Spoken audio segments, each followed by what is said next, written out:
কেমিস্ট্রির ক্লাসে প্রত্যেককে স্বাগত।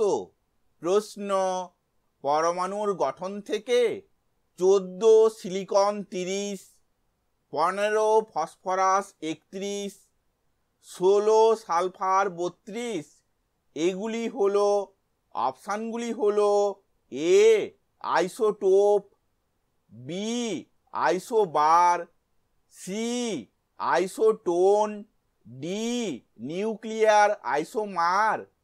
উত্তরটি হলো সি আইসোটোন। এই পরমাণুগুলির পারমাণবিক সংখ্যা আলাদা, 14, 15 ও 16। ভর সংখ্যাও আলাদা, 30, 31 ও 32, কিন্তু এদের নিউট্রনের সংখ্যা একই, সেটি হলো 16। সুতরাং এরা পরস্পরের আইসোটোন। যে সমস্ত পরমাণুর পারমাণবিক সংখ্যা আলাদা, ভর সংখ্যা আলাদা, কিন্তু নিউট্রনের সংখ্যা একই, তাদেরকে পরস্পরের আইসোটোন বলে।